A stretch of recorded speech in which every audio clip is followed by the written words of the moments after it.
Hello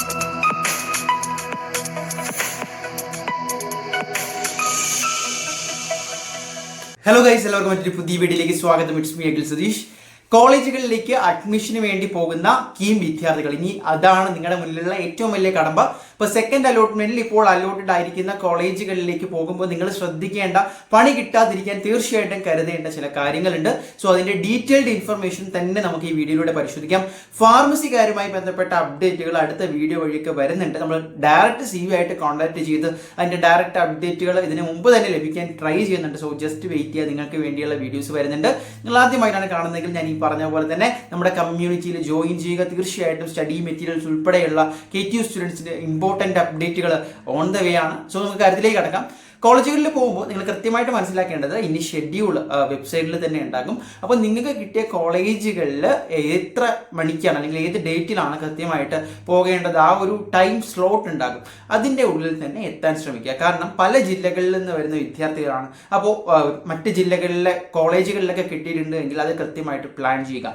ഇനി അഥവാ നിങ്ങൾക്ക് ആ ഒരു സ്ലോട്ടിൽ അവിടെ പോകാൻ പറ്റിയിട്ടില്ല എങ്കിൽ അത് കൃത്യമായിട്ട് കോളേജ് ഹെൽപ്പ് ലൈൻ നമ്പറിൽ അല്ലെങ്കിൽ ആ ഒരു അവരുടെ അഡ്മിഷൻ ഓഫീസുമായി ബന്ധപ്പെട്ട് കൺവേ ചെയ്യുക എന്നുള്ളതാണ്. ഇനി മറ്റൊരു പ്രധാനപ്പെട്ട കാര്യം, നിങ്ങൾ പോകുമ്പോൾ തന്നെ കയ്യിൽ എല്ലാവിധ ഡോക്യുമെന്റ്സും ഒറിജിനലും കരുതുക എന്നുള്ളതാണ്. അപ്പോൾ അതിൽ തന്നെ SSLC 10th മാർക്ക് ലിസ്റ്റ്, +2 ഉണ്ട്, +2ന്റെ തന്നെ മാർക്ക് ഷീറ്റ് ആണ്. ഓക്കെ, ട്രാൻസ്ഫർ സർട്ടിഫിക്കറ്റ് ഉണ്ട്, ഇതെല്ലാം അറ്റസ്റ്റഡ് ആയിരിക്കണം.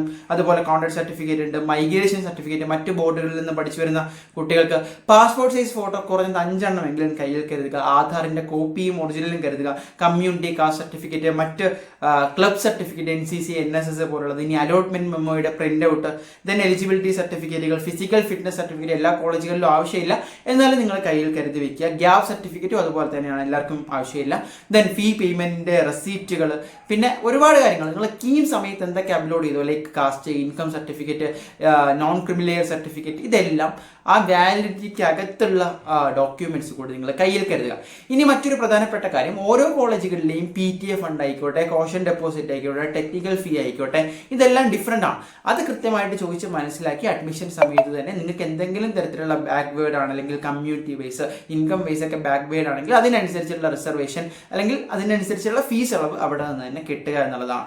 ദെൻ മറ്റൊരു പ്രധാനപ്പെട്ട കാര്യം, ഈ കോളേജുകളിൽ പല UGCയുടെ ഒക്കെ നിയമപ്രകാരം ഒറിജിനൽ ഡോക്യുമെന്റ്സ് നിങ്ങൾ അവിടെ കൊടുക്കേണ്ടതില്ല. വെരിഫിക്കേഷന് വേണ്ടി ഒറിജിനൽ ഡോക്യുമെന്റ്സ് കൊടുത്തു കഴിഞ്ഞാൽ പിന്നീട് അത് നിങ്ങൾക്ക് തിരിച്ചു മേടിക്കാം പൂർണ്ണമായിട്ടും. അപ്പോൾ ചില മാനേജ്മെന്റ് കോളേജുകളിലൊക്കെ അല്ലാത്തൊരു പ്രവണത കാണുന്നുണ്ട്. അത് കാരണം നിങ്ങൾ വലിയൊരു ഫീസ് അടച്ചിട്ട് അത്തരം ഇൻസ്റ്റിറ്റ്യൂട്ട്സിൽ ഓരോ ഇൻസ്റ്റിറ്റ്യൂട്ടിനനുസരിച്ച്, പക്ഷേ റൂൾ അനുസരിച്ച് അത് പാടില്ല എന്നുള്ളതാണ് ഏറ്റവും വലിയൊരു കാര്യം. ദെൻ മാനേജ്മെന്റ് ആയിട്ട് സീറ്റ് എടുത്തവനാണ് എങ്കിൽ അത് നിങ്ങൾ ഇതുമായി ബന്ധപ്പെട്ട് പോകണ്ട. അലോട്ട്മെന്റ് മെമ്മോ പോലും അവിടെ ആവശ്യം ഉണ്ടാവണമെന്നില്ല. നിങ്ങൾ കോളേജുമായി ബന്ധപ്പെട്ട് അതിനനുസരിച്ച് എന്ത് ചെയ്യുക, അവർ പറയുന്ന ഡേറ്റിൽ പോയി കൃത്യമായിട്ട് ബാക്കി കാര്യങ്ങളൊക്കെ ചെയ്ത് ഫീസ് അടച്ച് നിങ്ങളുടെ അഡ്മിഷൻ ഉറപ്പാക്കുക എന്നുള്ളതാണ്. അപ്പോൾ പണി വാങ്ങരുത്. ഞാൻ ഈ പറഞ്ഞ പോലെ ഒറിജിനൽ ഡോക്യുമെന്റ്സ് കൊടുക്കുന്നതും ശ്രദ്ധിച്ച് വേണം. ദെൻ ഗവൺമെന്റ് കോളേജുകളിലെല്ലാം അതിൻ്റെ പ്രൊസീജിയേഴ്സ് കൃത്യമായിട്ട് നിങ്ങൾക്ക് അറിയാം. അവിടെ നിങ്ങൾ ശ്രദ്ധിക്കേണ്ടത് കൃത്യമായിട്ടുള്ള സ്ലോട്ട്, പിന്നെ ഈ പറയുന്ന ഡോക്യുമെന്റ്സ് എല്ലാം കയ്യിലുണ്ടോ എന്നുള്ളതാണ്.